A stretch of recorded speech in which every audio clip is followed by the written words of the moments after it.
Friends, आप लोगों का एक बार फिर से स्वागत है हमारे यूट्यूब चैनल पे। आज हम डिस्कशन करने जा रहे हैं PC3 का पार्ट है जो SDLC से रिलेटेड है। इसमें हम लोग एक एक करके जो भी पॉइंट्स है, जो भी इम्पोर्टेंट फैक्ट्स हैं, उनको हम लोग देखेंगे।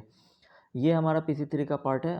प्रीवियस जो सिलेबस था उसमें भी है और न्यू सिलेबस उसमें भी ये चीज़ कवर हुआ है। तो आइए हम आज का सेशन शुरू करते हैं। नवंबर 2003 में क्या हुआ था, चीफ सेक्रेटरीज और एक्सपेंडिचर सेक्रेटरी सेंट्रल गवर्नमेंट के जो हैं उनको रिक्वेस्ट किया गया था कि वो ऑडिट को इन्वॉल्व करें जो भी सिस्टम डेवलपमेंट के वेरियस फेजेज हैं उनमें।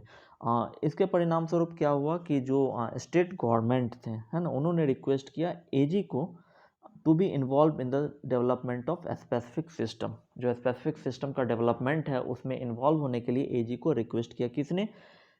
स्टेट गवर्नमेंट ने। सम ऑफ जो सेवरल स्टेट गवर्नमेंट्स थे उन्होंने। और ये क्यों? क्योंकि नवंबर 2003 में एक इस तरीके से chief secretaries and expenditure secretaries को रिक्वेस्ट किया गया था, उसके बाद ऐसा हुआ। और इसमें एक तरह से कह सकते हैं गाइडलाइंस इशूड किए गए थे ताकि in order to assist field offices to effectively and constructively audit the process of system development in the audit unit। जो भी ऑडिट यूनिट है उनमें एक तरह से इफ़ेक्टिवली और कंस्ट्रक्टिवली एक तरह से जो ऑडिट का प्रोसेस है उस मामले में असिस्ट किया जा सके फील्ड ऑफिसर्स को, इसके लिए गाइडलाइंस इशू किए गए थे। यहाँ पे हम देखते हैं कि एक तरह से जो भी गाइडलाइंस या प्रोग्राम्स है कॉम्प्रिहेंसिव थे, है ना, कॉम्प्रिहेंसिव है और रिलेटेड है to all the phases of the system development life cycle और यूजफुल है when applied in context of development of large system of capital intensive nature. इसमें जो भी ऑल सिस्टम, मतलब कि केस ऑफ ऑल सिस्टम की बात करें तो these all of these may not be applicable. जितने भी गाइडलाइंस है, ऐसा नहीं कि सब केस में जितने भी सिस्टम डेवलपमेंट के केसेज है उनमें ये सारे के सारे एप्लीकेबल है, ऐसा नहीं। फील्ड ऑफिसेज है या पर्टिकुलरली वो ऑफिसर जो कि इन्वॉल्व है, जो कि एसोसिएटेड है with audit of system development process, वो डिसाइड करेंगे कि which one should be applicable, है ना। इसमें आगे देखते हैं कि सिस्टम डेवलपमेंट की बात करें तो ये क्रिटिकल है गवर्नमेंट डिपार्टमेंट्स और ऑर्गेनाइजेशन के लिए। क्यों? क्योंकि एक तरह से जो डिपार्टमेंट की बात करें, ऑर्गेनाइजेशन की बात करें, कि उनको एक तरह से जो उनकी गवर्नेंस है उनको इम्प्रूव करना है, delivery of service to its citizens and clients by investing large software application. इन सब पॉइंट्स को देखते हुए जो सिस्टम डेवलपमेंट है गवर्नमेंट डिपार्टमेंट्स में, ऑर्गेनाइजेशंस में, ये क्या है, क्रिटिकल हो जाता है। कई दफ़ा ऐसा होता है कि एक्सपेंसिव एप्लीकेशंस जो डेवलपमेंट प्रोजेक्ट्स होते हैं वो फेल हो जाते हैं अपने प्रोमिसेस को डिलीवर करने में, कि हमने सिस्टम डेवलप किया, काफ़ी खर्चे भी किए, काफ़ी एक्सपेंसिव भी था, बावजूद इसके वो जो हमारा रिक्वायरमेंट था वो फुलफ़िल नहीं कर पा रहा। तो इन सब फेल्योर्स को, एक तरह से जो रिस्क हैं, इनको रिड्यूस करने के लिए डिपार्टमेंट एंड ऑर्गेनाइजेशन जो है वो अडॉप्ट करता है एक स्ट्रक्चर्ड अप्रोच, जैसे कि SDLC हमारा होता है ना, to guide themselves and the developers. उनको भी गाइड करेंगे और डेवलपर्स को भी गाइड करेंगे। क्या चीज़? जो SDLC मेथडोलॉजी है हमारा, एक स्ट्रक्चर्ड अप्रोच है। क्यों ज़रूरी है? क्योंकि यदि हम स्ट्रक्चर्ड वे में नहीं जाएंगे तो हो सकता है कि हमने काफ़ी खर्चा किया, काफ़ी इन्वेस्टमेंट किया, काफ़ी एक्सपेंसिव हमारा प्रोजेक्ट था, बावजूद इसके हो सकता है कि वो हमारा फेल हो जाए। तो इन सब से बचने के लिए हमें एक स्ट्रक्चर्ड अप्रोच की ज़रूरत पड़ती है, जैसे कि SDLC जो हमारा एक स्ट्रक्चर्ड अप्रोच है। तो आइए हम डिफ़ाइन करते हैं SDLC को यदि हम डिफ़ाइन करना चाहेंगे तो इसको एज ए स्ट्रक्चर्ड अप्रोच हम डिफ़ाइन कर सकते हैं, जो कि डिवाइड करता है इंफॉर्मेशन सिस्टम डेवलपमेंट प्रोजेक्ट को, है ना, इनटू डिस्टिंक्ट स्टेजेज में। ठीक है, जो भी हमारा सिस्टम डेवलपमेंट प्रोजेक्ट है ना, उसको डिस्टिंक्ट स्टेजेज में ये क्या करता है, स्ट्रक्चर्ड अप्रोच है, उसको डिवाइड करता है ना, जो कि सिक्वेंशियली फॉलो होता है। इनमें की डिसीजंस पॉइंट्स होते हैं, साइन ऑफ्स होते हैं। ये परमिट करता है an ordered evaluation of the problem to be solved, है ना। जो भी प्रॉब्लम जिसको सॉल्व किया जाना है तो एक ऑर्डर्ड इवैल्यूएशन होता है, एक ऑर्डर डिजाइन होता है, डेवलपमेंट प्रोसेस होता है, ordered implementation of the solution. तो ये चीज़ें हैं, पॉइंट्स आप ध्यान में रखेंगे।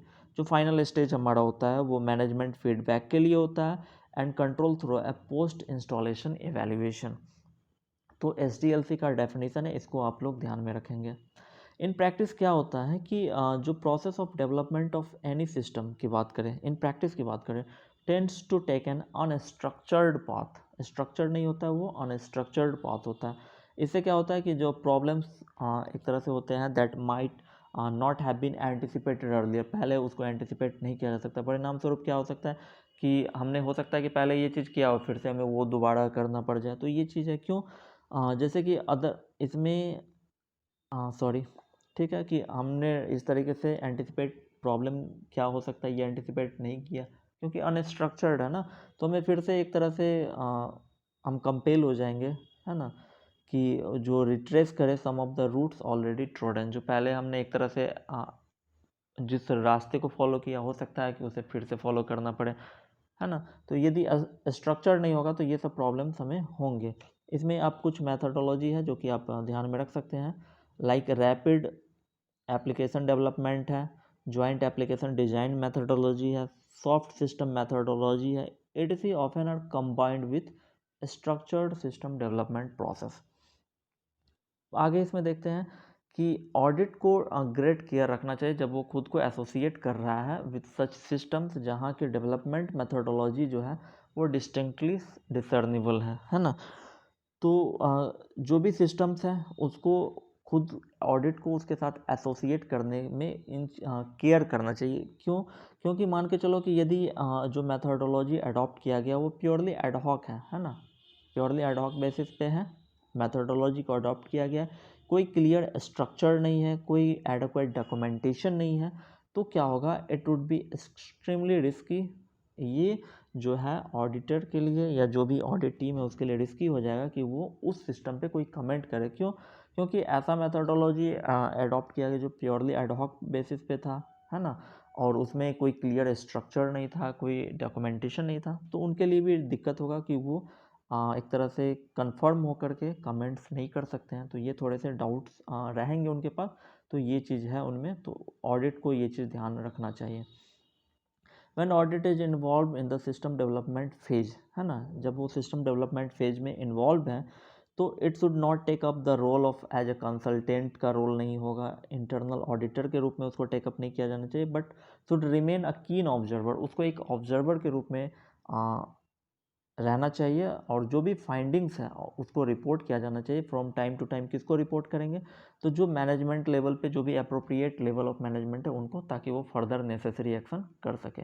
More over it should be made clear, ठीक है, ऑडिटिंग के लिए ये क्लियर होना चाहिए, ये क्लियर किया जाना चाहिए, it should be made clear, ठीक है, दैट जो ऑडिट इन्वॉल्वमेंट है, ये पॉइंट यहाँ पे इम्पोर्टेंट है कि चूँकि ऑडिट का इन्वॉल्वमेंट है यहाँ पर, ठीक है, तो एज अ वो एक तरह से डिसीजन देने के लिए है कि जो अप्रोप्रिएट लेवल ऑफ मैनेजमेंट है उनको ये चीज़ बताएं ताकि वो फर्दर एक्शन लें। तो इसका मतलब ये नहीं ऑडिट ही समझ लें कि ऑडिट का इन्वॉल्वमेंट है, तो इसका मतलब ये ना समझे कि ऑडिट सर्टिफिकेट उसको मिल गया है और एंड जो performance and functioning will be open to the audit in future as well. तो ये चीज़ ऐसा नहीं होना चाहिए, ये चीज़ ऑडिटी को क्लियर कर देना चाहिए। Now audit of system under development, यहाँ कुछ इंपॉर्टेंट पॉइंट्स है जो कि आपको ध्यान में रखने चाहिए। जो सिस्टम अंडर डेवलपमेंट है ना, उसका जो ऑडिट है उसमें 3 मेन थर्स्ट्स होते हैं। क्या क्या होते हैं? पहला होता है हमारा प्रोजेक्ट कंट्रोल से रिलेटेड है, दूसरा हमारा होता है डाटा कंट्रोल से रिलेटेड है, और तीसरा सिस्टम मैनेजमेंट कंट्रोल से रिलेटेड है। तो यहाँ से आप एक चीज़ याद रखेंगे कि audit of system under development, जो भी सिस्टम अंडर डेवलपमेंट है उसका जो ऑडिट होता है उसमें क्या होता है, 3 मेन थर्स्ट होते हैं। पहला क्या करता है, to provide an opinion of the efficiency, effectiveness and economy of the project, है ना, प्रोजेक्ट हमारा इफिशियंट है, इफेक्टिव है, इकोनॉमी है, ये चीज़ होना चाहिए। तो ये पहला थर्स्ट ये चीज़ प्रोवाइड करता है, opinion, efficiency, effectiveness and economy पर, ठीक है, जिसको हम प्रोजेक्ट कंट्रोल कहते हैं। दूसरा है assess the extent to which the system being developed, है ना, कि असेस करना कि किस एक्सटेंट तक सिस्टम को डेवलप किया जा रहा है। To provide for adequate audit trails and controls to ensure the integrity of data processed, और इसमें क्या कंट्रोल भी होना चाहिए इंश्योर करने के लिए कि जो इंटीग्रिटी, जो भी डाटा प्रोसेस हो रहा है उसकी इंटीग्रिटी एंड स्टोर्ड, है ना, जो भी डाटा प्रोसेस हो रहा है या जो डाटा स्टोर हो रहा है उसकी इंटीग्रिटी इंश्योर करने के लिए कंट्रोल भी होने चाहिए। तो ये हमारा डाटा कंट्रोल दूसरा थर्स्ट हो गया। और तीसरा थर्स्ट हो गया सिस्टम मैनेजमेंट कंट्रोल, इसमें क्या है कि assess the control being provided for the management. इसमें क्या होना चाहिए, जो कंट्रोल्स मैनेजमेंट लेवल के लिए प्रोवाइड किया गया है उसको असेस करना, है ना। तो ये 3 थर्स्ट हुए जो कि इम्पोर्टेंट है, ये आप यहाँ से याद रख सकते हैं कि जो ऑडिट है सिस्टम अंडर डेवलपमेंट उसमें 3 थर्स्ट होते हैं। कौन कौन? प्रोजेक्ट कंट्रोल, दूसरा हमारा हो गया डाटा कंट्रोल और तीसरा system management control. Project control है, प्रोजेक्ट से रिलेटेड है कि इसमें इफ़िशियंसी, इफेक्टिवनेस और इकोनॉमी प्रोजेक्ट होना चाहिए, इसके बारे में ओपिनियन होगा। दूसरा डाटा से रिलेटेड है कि जो सिस्टम डेवलप किया जा रहा है ना, वो किस एक्सटेंट तक डेवलप किया जा रहा है और इसमें डाटा जो प्रोसेस हो रहा है या स्टोर हो रहा है उसकी इंटीग्रिटी मेंटेन हो। और तीसरा सिस्टम मैनेजमेंट कंट्रोल है, जो कि एक तरह से मैनेजमेंट लेवल पे एक तरह से जो भी कंट्रोल्स प्रोवाइड किए जाते हैं उनकी असेसमेंट से रिलेटेड है। इसमें आगे देख लेते हैं कि जो फर्स्ट थर्स्ट है ना, जो पहला थर्स्ट है, is pursued by having the auditor attend, है ना। जो पहला थर्स्ट है इज परस्यूड, है ना, मतलब एक तरह से उसको जो प्राप्त किया जाएगा, अचीव किया जाएगा, ठीक है, bye having the auditor attend project. ये कैसे होगा कि ऑडिटर जो है प्रोजेक्ट अटेंड करे, स्टीयरिंग कमेटी मीटिंग्स अटेंड करे, है ना, प्रोजेक्ट कंट्रोल डॉक्यूमेंटेशन को एग्जामिन करे एंड इंटरव्यू कंडक्ट करे। मतलब कि एक तरह से जो भी वहाँ का होगा कि हाँ ये चीज़ है ऐसे, इस तरीके से इंटरव्यूज वहाँ पे सिस्टम डेवलपमेंट फेजेज के दौरान ये चीज़ करे। तो ये एक तरह से क्या है कि जो पहला थर्स्ट है वो इस तरीके से होना चाहिए। उसके बाद है as for the second thrust की बात करें, auditor is limited to examining system documentation. Auditor यहाँ पे सेकेंड थर्स्ट में क्या होगा कि वो सिस्टम डॉक्यूमेंटेशन तक लिमिटेड होंगे, कि सिस्टम डॉक्यूमेंटेशन जो भी है उसके एग्जामिनिंग तक लिमिटेड होगा। सच एज, मतलब ये कि फंक्शनल स्पेसिफिकेशन क्या है, to arrive at an opinion on controls, controls के बारे में कि इस ओपिनियन पे अराइव हो। तो जो भी फंक्शनल स्पेसिफिकेशन, तो सेकेंड थर्स्ट की बात करें तो ऑडिटर एक तरह से लिमिटेड है कहाँ तक, जो भी सिस्टम अंडर डेवलपमेंट है उसके डॉक्यूमेंटेशन के एग्जामिनिंग तक वो है। और the same is true for the third thrust, the system operational control, और सेम इसी तरीके से तीसरे स्टेज के लिए भी यही है। तो हमने यहाँ पर पढ़ा कि 3 थर्स्ट हो गए, है ना, प्रोजेक्ट कंट्रोल, दूसरा डाटा कंट्रोल, तीसरा सिस्टम मैनेजमेंट कंट्रोल। और यहाँ पे पहला थर्स्ट जो है वो परस्यूड होगा बाय हैविंग द ऑडिटर, है ना, attend projects steering committee meetings को। इसमें क्या है कि जो भी प्रोजेक्ट कंट्रोल, सॉरी ये हमने and steering committee examining projects control documentation, है ना, जो भी कंट्रोल डॉक्यूमेंटेशन होंगे, प्रोजेक्ट कंट्रोल डॉक्यूमेंटेशन उसको एग्जामिनिंग करना और कंडक्टिंग इंटरव्यूज।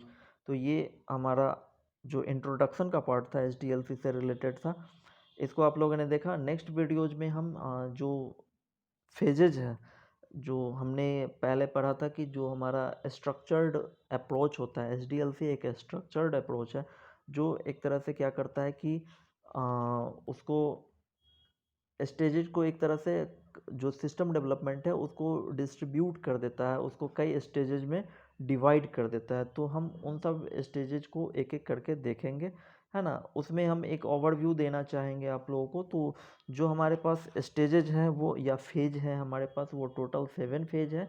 इसमें हमारे पास प्रोजेक्ट इनिशिएशन फेज होता है, फिर उसके बाद एक फिजिबिलिटी स्टडी का फेज होता है, उसके बाद डिज़ाइन का है जिसमें कि सिस्टम डिज़ाइन का स्टेज होता है और एक डिटेल डिज़ाइन का स्टेज होता है। तो 1 2 3 4 फेज हो गए। उसके बाद हमारे पास पाँचवा होता है, हम इसको इम्प्लीमेंट कर देंगे, है ना। इम्प्लीमेंट करने के बाद उसको इंस्टॉल करेंगे, है ना, और इंस्टॉल करने के बाद लास्ट में पोस्ट इंस्टॉलेशन स्टेज होगा। तो इन सब पे हम आगे के वीडियोज़ में चर्चा करेंगे एक एक करके। तब तक आप लोग वीडियो देखा, आप लोगों को पसंद आया तो please do like, subscribe and share. तब तक के लिए आप लोगों को थैंक्स एंड जय हिंद।